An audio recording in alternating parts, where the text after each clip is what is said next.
All right, we got a great episode coming up for you today. The Brooklyn Nets took on the Golden State Warriors at home, and Steph Curry by himself outshined both Kevin Durant and James Harden combined. We dive in on that. We talk about the style and pace of the Golden State Warriors and how it impacted a depleted rotation for the Brooklyn Nets. And then, Doug, you take again, maybe another opportunity, a little offended, a little head scratching, looking for hairs to pull out around Steve Nash and this staff's decision around one Lamarcus Aldridge.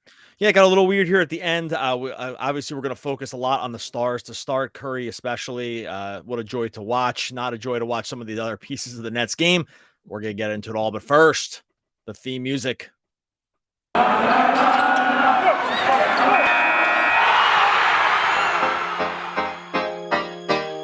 You are Locked On Nets, your daily Brooklyn Nets podcast. Part of the Locked On Podcast Network, your team every day.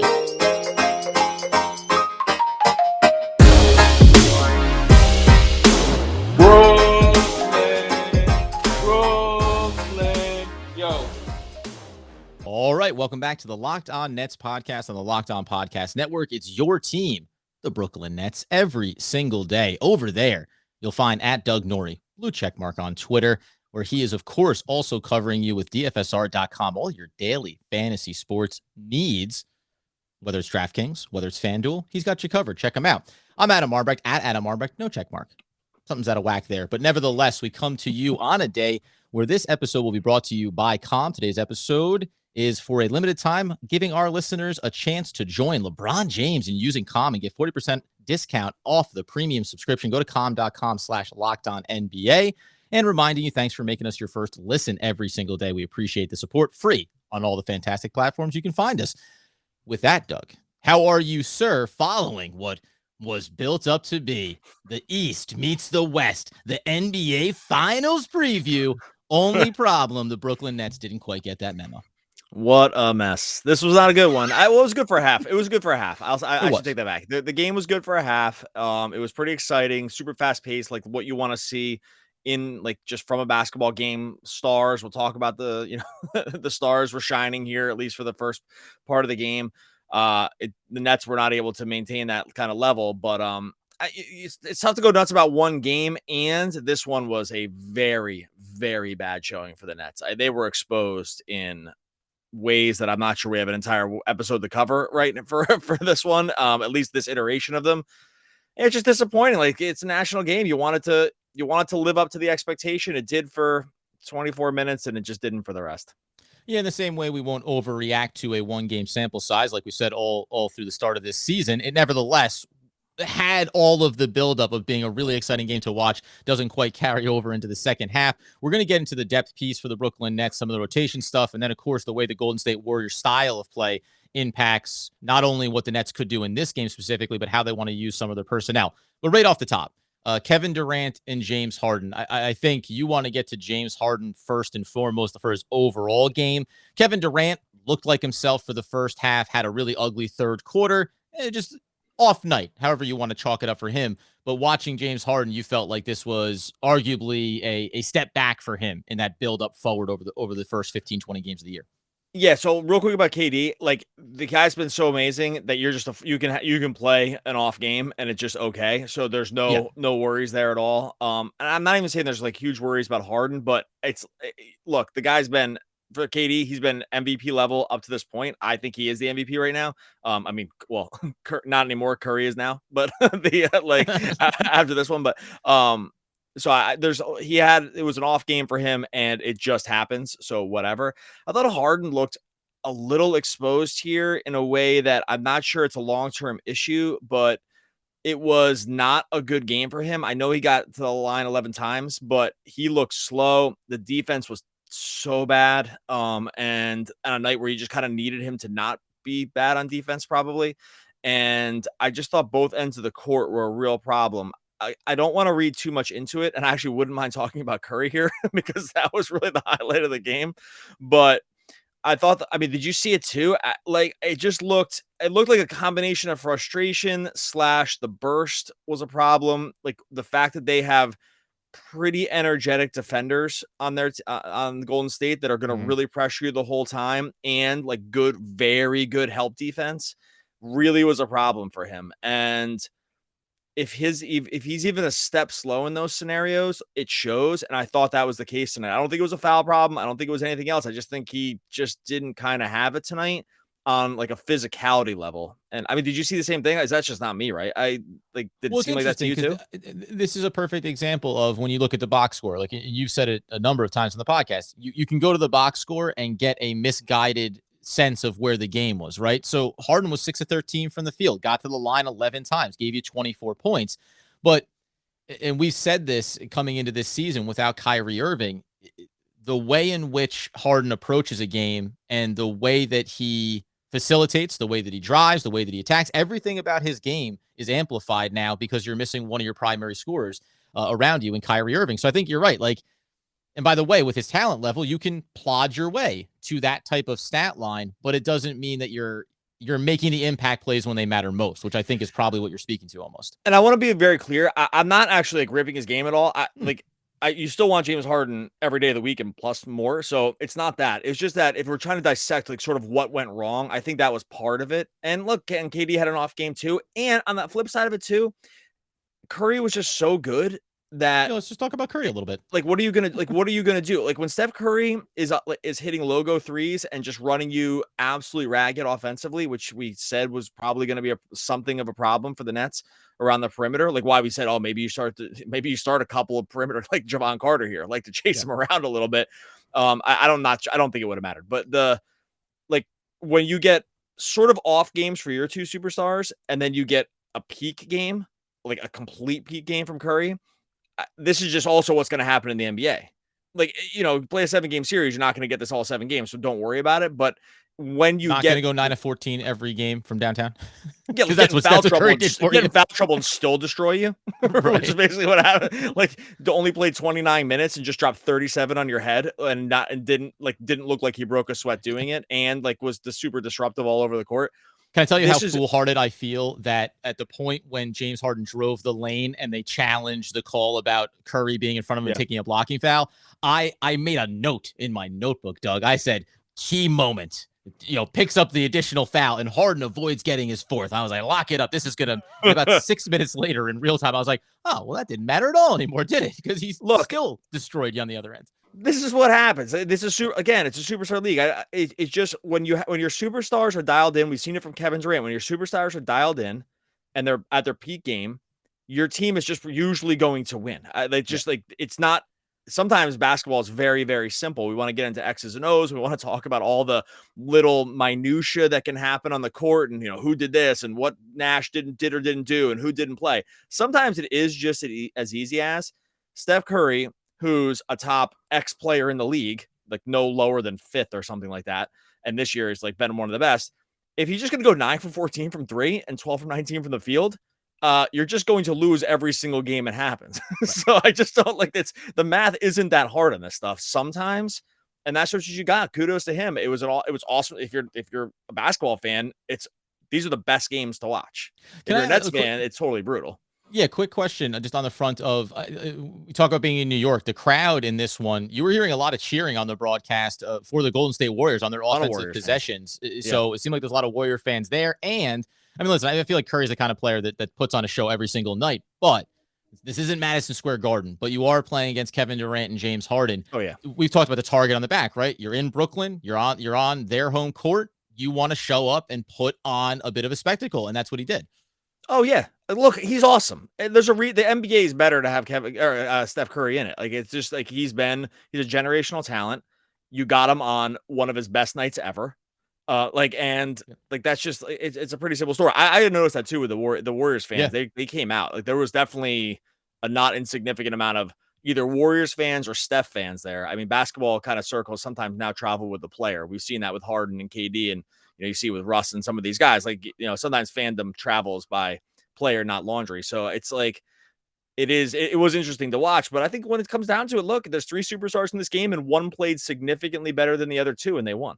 Yep. No, that's the bottom line for it. Want to get into the style of Golden State's play and how that impacts the Nets. Obviously, the depth piece for Brooklyn and how they tried to utilize this roster a little bit. But let's just say I might be a little bit frustrated. Need to bring myself down a notch, Dougster. Give me an avenue to calm myself. Well, you know what LeBron James does? The aforementioned LeBron James. Whatever. Sleep, baby. That's right. Oh. LeBron James in this sleep is his superpower because he uses Calm, the number one app for sleep and meditation. They teamed up with LBJ to help you activate the power of sleep when it comes to athletes. Sometimes you focus on the physical fitness. I know I do, like physically fitness wise. There's probably no comparison. It's close, but not exactly a 1-to-1 with LeBron. If you were standing a side by side, but the part where I can activate and get into the same sort of league with him is using Calm and getting into sleep, because that's just going to help you rejuvenate, help you start the day off right, help you get to bed earlier and kind of in the right way. Because sometimes that's can be a problem too. Like shutting your brain down at the end of the night can be sometimes as big a problem as just like falling asleep itself. So Calm can help you train your brain so you can sleep better, reduce your stress, perform at your best, just like LeBron James. Sleep is a critical part of mental fitness, just like physical fitness. You can go over to calm.com/lockedonnba, just like our network. For a limited time, you can get 40% off the premium subscription over at Calm. Over at Calm, you have access to nature scenes like rain, leaves, stuff to calm you down, sleep stories, meditation, so you can be ready for the challenges that throw your way either that night or the next day. For a limited time, our listeners can join LeBron James and using Calm, get a 40% discount at the Calm premium subscription at calm.com/lockedonba. Unlock content to help you focus, ease stress, and sleep better. Get started at calm.com/lockedonnba. That's calm.com/lockedonnba. And of course, some people use meditation. I use tryptophan. It's found in Turkey and it comes around the holiday season. They say it's not the healthiest option for you, though. And that's where Built Bar comes in, my friends. Sip yourself away from the table, sip or slip, whatever it takes to get away from the turkey, extra layer of gravy, that slice of pie that Doug knows is about 9,000 calories or 300. Or more. We're not sure. Yeah. Let's not split hairs here, Donnie. End of the day, you reach for a Built Bar that's low calorie, low carb, low fat, and high protein, covered in 100% real chocolate. It's a great option for when you're hungry, but you don't want to risk the carbs. Share some of it with your family over the holidays. They will thank you the next day when that belt just still fits a little bit looser. New surprises all month long over on Built.com with limited time flavors arriving regularly. So check this out as often as you can. Nothing like a Built Bar Black Friday. Mark your calendar. Black Friday will be a huge event with all sorts of surprises. Go to Built.com, use promo code LOCKED15, and you'll get 15% off your order. Use promo code LOCKED15 for 15% off at Built.com.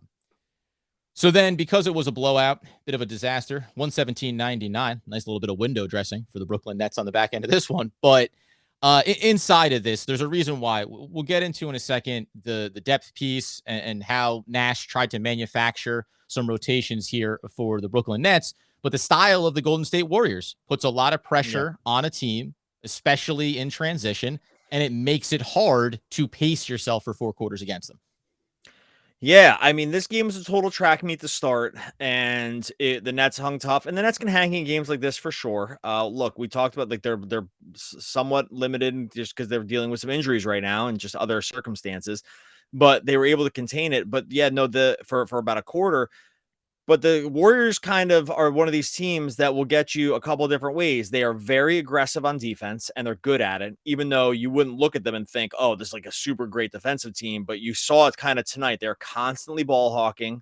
They shoot every lane, and then they force you into mistakes. And then they double down on that by punishing you on the mistakes by getting out into transition sort of over and over, which they're awesome in too.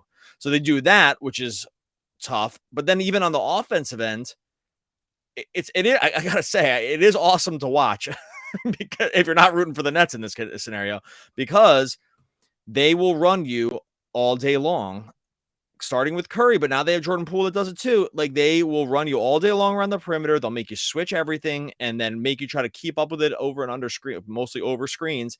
And if you miss an assignment, you see what happens in the box score here. Like Curry got a lot of those looks were easy. Like these were not like super pull up logo contested threes. Some of them were, but a lot of these were just kind of, he ran them off screens, ran them off pin downs, came around baseline and was just kind of open at the end of a possession. And it was just kind of over and over and over again. And how long can you keep up with that? You just can't keep up with that. It's 48 minutes. That is going to be a very difficult proposition to keep up with. Yeah, 25-10 advantage to Golden State in the fast break points. They got out early and often. And again, the Nets aren't one of the better transition teams in the league, by the way. Like they're kind of predicated on just getting into their process. And because Kevin Durant doesn't need to get out and run. When you're Golden State and you spread the floor like that, and this is, listen, you mentioned Jordan Poole. I think it's worth noting he was 6 of 13 from the field while going 0 of 7 from beyond the arc. So it's why by the end of this game, the Warriors shot 32% from deep. And yet Steph Curry still went 9 of 14.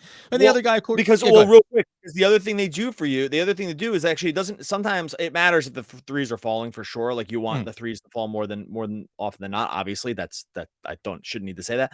But the other thing they do for you is because the gravity around them around the 3-point line with Curry and Poole, right? And then a couple of these other like sort of like 3-and-D guys that they have, really everyone outside of Draymond and Kevon Looney, because Wiggins did it to him too, is that if you're not on them around the arc, they'll kill you there. So therefore, they spread you out so far. How many times do you get back cut? You get back cut all day long. They're spaced down the lanes every time. They use Gary Payton in the same sort of role as Bruce Brown, right? Like he's just the kind of, he's like, they do the same exact things in a lot of ways.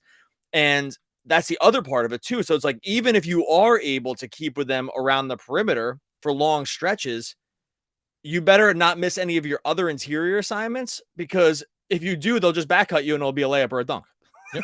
And that's the other part of it too. So you can shoot 32%, but the rest of how many easy baskets do they have at the rim? Like they get super easy baskets that way too. This is a very difficult proposition to deal with. And on the other side, well, quick tip of the cap to Draymond Green, who, he's Golden State's pet monster. If he's your guy, you love him. But, quietly, the 6 rebounds, the 8 assists. I mean, he's a good facilitator, and he's still a big enough body to grab rebounds for you. Like, it's this weird, it makes me think about the way teams use players uniquely sometimes, like Bruce Brown for the Brooklyn Nets. Draymond Green, when you look at him, you don't think, well, this will be your stat line, and that's a big success for you. But he goes 5 of 6 and just kind of slowly puts together a nice supporting role line for you. Can I say real quick, too, about Draymond, too? Like, I just need, if there's any voters out there, I did put in my plus 1900 Draymond for a defensive player of the year bet about 6 days ago or something like that. And so I just want to laud how good he played on defense tonight. because took a low flyer on a same game parlay. If only Draymond had doubled, which I thought was a possibility there. We didn't quite anyway, no, you're right. Like, but he's like the perfect guy for this, because he doesn't need the ball in his hands, and he's an unbelievable passer too. Now, when I don't want to make this the Locked On Warrior. This isn't the Locked On Warriors podcast, but it's like, but it is important for Nets fans to know this, because this is going to possibly be a finals challenger. Like, it's good to know now what you're up against, if it comes to it, because this doesn't like decrease my Nets in the finals odds at all, but it does increase my worried about who we might face odds. and I think the Warriors are definitely in that class.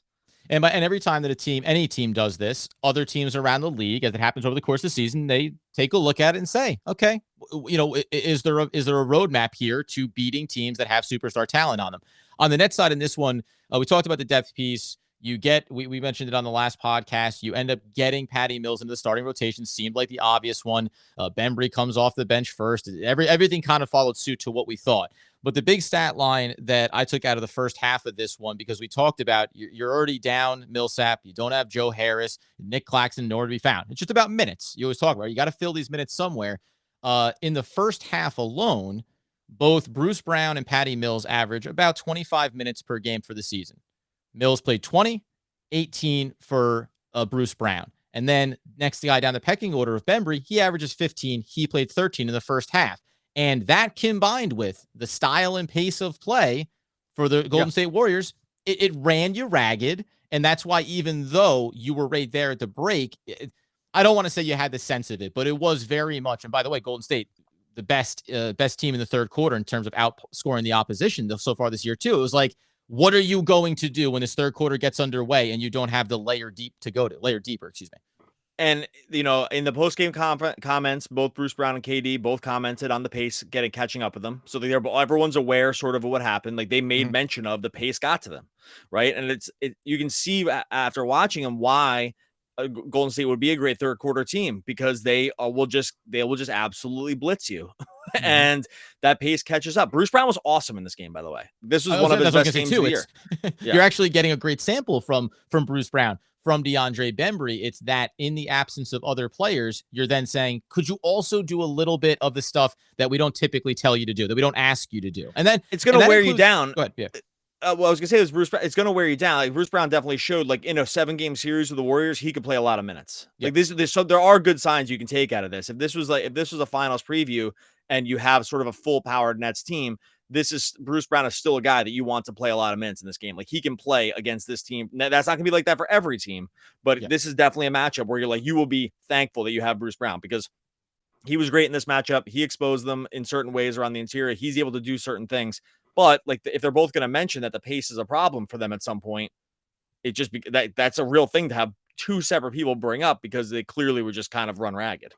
And on top of that, right in the immediate post-game conversation, because it was a nationally televised game over on TNT, Steph Curry mentioned how deep that the Golden State Warriors can go, right? Yeah. They ran another one time. I mean, unless you get into the garbage times, but you still had players like Lee, Porter, Iguodala, Kuminga, right? All these guys played 19, 20 minutes, significant minutes, and they all contributed, 6, 7, 8 points apiece. So again, combine it with what the Nets are dealing with and then having a D team across you. At a certain point, the outcome could have been predetermined in this one, maybe. But at a certain point, it's just the legs. You go, okay, here's another wave of energy. Here's another wave of energy. How are you going to manage to crack back against that? I want to get into, there's still another key player that, again, the style of the Golden State Warriors impacts what the Nets want to do in this one.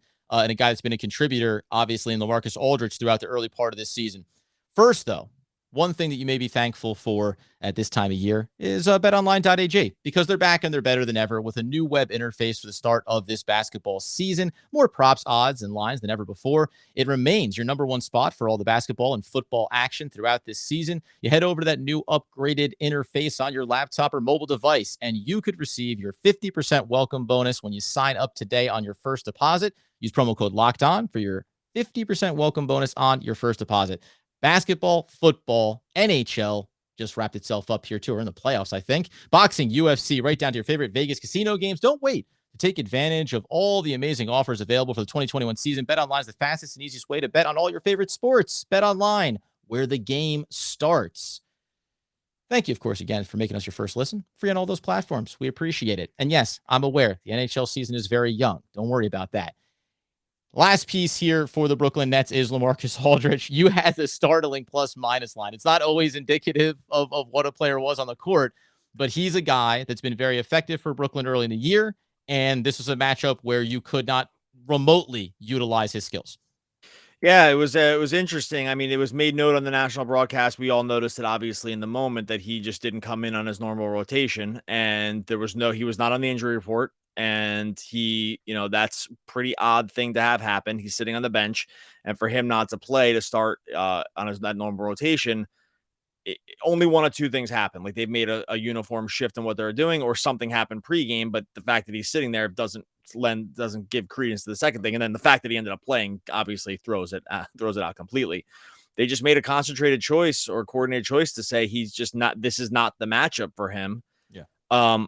It bore itself out to be correct in the very few minutes that he played, because it was just clearly not the matchup for him. And it was interesting to see that, because it's pretty rare. I will say that from the NBA standpoint, around a player like Aldridge, who's been very good up until this point, and they've given you all you can want and more from what they brought him to do, to say this is not your game, like to just say it and telegraph it and do everything, like, I find it to be interesting. I'm not saying it's wrong. I think that, they threw him in there kind of as like a last lifeline to say, hey, we're just losing. Like, let's just see if something can happen here. So but they were clearly correct that like the matchup was bad. Do you agree with that? I mean, it seemed pretty obvious. Yes, I agree. And I wonder if there's a little chicken or the egg, but you go back to Blake Griffin, who would have been touch on. He gets forced into the switches. They're trying to work those switches. He gets exposed a handful of times over the course of the first half.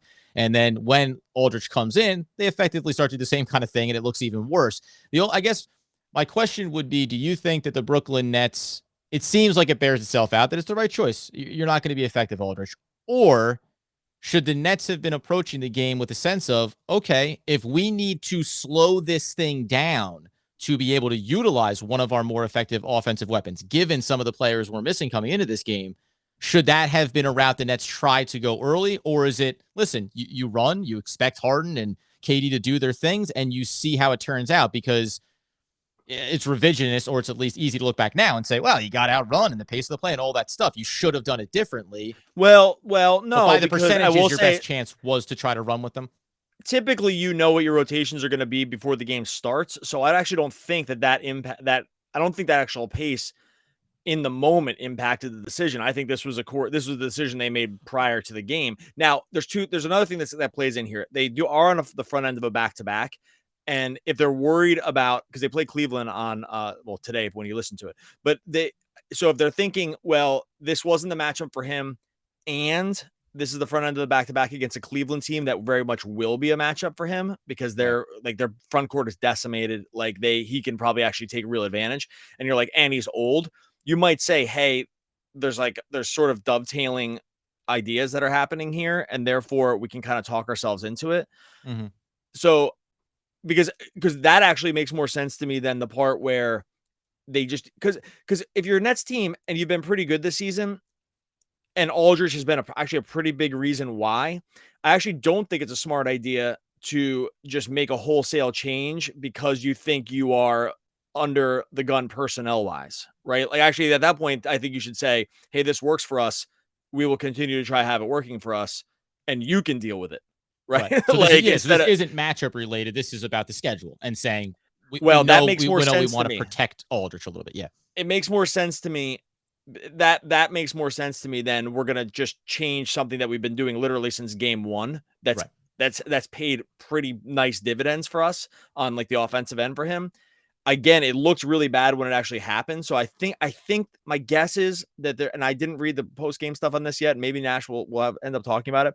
My guess is there was a convergence of ideas here that like worked out well that based on his age and all this other stuff and the back-to-back and all this other things. But I mean, obviously when he played, it looked horrible. They hunted him down 2 possessions in a row. They went to a drop coverage on the 3rd or 4th. He got killed in every single thing. He didn't make a couple shots. He played 9 minutes. I'm not going to put the loss there. It was mostly that it was just weird because you just don't really see that, to not be on the injury report, to hear no word, to have this guy who's, again, been awesome for you and then just not play at all. It's mostly just weird. Like that's where it lands. And not only that too, it's like at that point, I would anticipate them more saying like, and he's a healthy scratch, we're not playing him tonight, and just move on from it. The fact that you bring him in this last ditch effort is, again, you're like, what are we doing here? If you thought it could have worked, then it should have been working from the go. Let's just. I'll say this because like we don't talk about this coaching stuff more. Like that is, I don't want to make too much of it. That's a little alarming to me from a coaching standpoint, unless there's, and I know they talk about this stuff a lot. And I know that this is a very thoughtful organization. And I get that, like, Marks and Nash and all these guys, that there's like thought that goes into this stuff. I don't think that anyone's just kind of just like picking names out of a hat. Like, this is what we're going to do tonight. It's like, oh crap, sorry. Maybe next time, Aldridge. Sorry, short straw for you, pal. Looks like it's not your night. No, I don't think it's like that. But they run sharp. You're playing max minutes. That's what the hat told me. I don't know. I do find it a little weird organizationally to have done it, only because this just is it just doesn't happen a lot. Right. Like if you just watch a lot of NBA and you watch a lot of teams, herky jerkiness around rotations and minutes and like who's playing is sometimes not exactly the sign that you want from your team. I'll take this that it's just a one-off and it's a front end of a back-to-back and he's old, and I think that that's probably most of it. But I don't know if you're looking for sort of a little question mark to have. I do find it to be a little bit weird, and I hope it's just a 1-game thing. But like this, it seems super disorganized to like do it and then have him play for 9 minutes and have it be weird. Like that whole thing has like a thing of like disorganization to it that I think sometimes this group has been a little guilty of, and like where the thought patterns don't really mesh, and it's something to keep an eye on because I just don't think that this is something that like really good teams do, but I don't want to be an apologist about it, but that like, I don't know. No, it's fine. It sounds like I'm stumbling because I'm probably trying to formulate my thoughts around it, but I will say this: you just do not see this kind of thing happening around a guy who's played as well as Lamarcus Aldridge has this year, and it almost would have been better if he hadn't played at all. I'll chalk it up to, this is a team that has kind of this big picture perspective on the season, right? We talked about it a lot, veteran players, etc. That's what I'm willing to chalk it up to. The odd piece is when he plays for 9 minutes, when you feel like the game is maybe going to get away from you and you give him a little run. At that point, that's where I think it does check a box, at least, as saying, okay, I'm a little curious about what the methodology is here, especially when coming into the game, you're not going to have Millsap, you're not going to have Clax. Like, who you're coming into the game with. So it's a little bit odd to pivot like that. We'll keep an eye on it, hey, friends. But let's also just touch quickly, because the rookie's got a long run here. It's worth it because we got some things on YouTube and people are saying, let's get some run for the young guys because you're going to be down Joe Harris in this game. Cam Thomas is a shooter. Inside of this sample size, it's actually interesting. One of the guys that when I talked to Rafael Barlow after the draft, he said Kessler Edwards was like the sneaky, probably best suited to contribute early in his NBA career, even over Cam Thomas. Over the back end of this game, it's enough of a minute size where Cam Thomas looks a little off, right? Still trying to figure out his rhythm.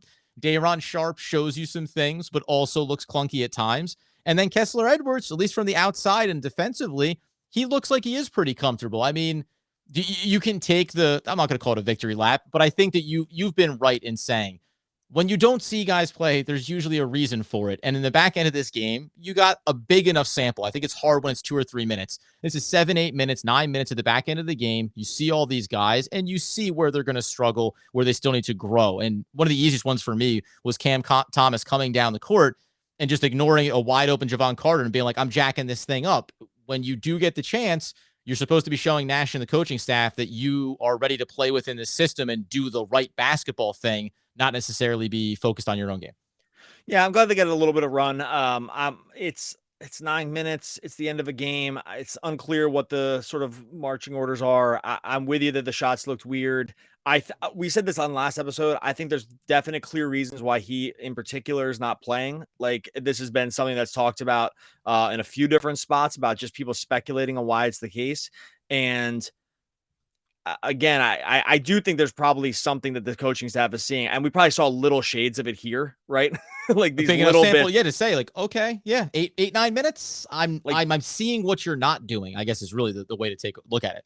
And look, these guys, they see these guys every day and they know what their games are predicated on. And my guess is there's just not enough, like the scoring prowess that he has might not yet be enough to outweigh some of the other problems, right? Like we said, like maybe playmaking around getting other people involved might be sort of an issue. Defense, it's, you can't take much on defense on garbage time. So I don't really want to weigh anything into that. No. But I'm glad they got to play, because I think that is the path, and we want to see more of these guys. It's more just like, oh, this gives you a little window into why maybe it hasn't really happened up to this point. Like this did. Let me put it this way: I think like you said, these 15 minutes did not say what's happening here.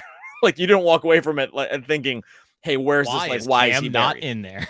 Yeah, like, well, right. You're not saying why is he buried right now. It's like, okay, I'm not saying he shouldn't be playing, but at least these 15 minutes didn't show you that he should be playing anymore. But yeah, in all, this was just like, this was a rough one. All right, we're gonna away. But Cleveland coming up tomorrow night, back to back, or tonight, Wednesday night. We'll see if they can bounce back from it and get LMA out there. But take us home. And they should, because Cleveland is decimated right now. No Mobley, no Jared Allen. I know we're not going to preview the game. We'll be back after the game talking about it. But this is a game that they really should. They need to take care of business here, because Cleveland has nobody. They are so thin right now. They're one of the most decimated teams in terms of injuries. No Sexton either. Like, they're missing 3/5 of their starting lineup right now. So they really need to take care of business. Go over and check us out on YouTube. The YouTube numbers have been really great over the last couple days specifically. Like, they've been constantly growing, but we've really seen them up now. We're really appreciated that everyone that's jumped over to YouTube, people that have thrown in comments. Also, we're going to do mailbag on Friday. Get your comments in on YouTube. Subscribe to the YouTube channel, but get your comments in there. We'll do a couple mailbag questions from YouTube. The link will be in the show notes, but like and subscribe over on YouTube for Locked On Nets. Happiness, my friends, is not something ready-made. It comes from your own actions. The Dalai Lama. Oh, no, not RP. Still alive, right? Yeah. I'm not up on my llama-ness. We will be back again tomorrow. For quotes, though. Talking more Brooklyn Nets basketball.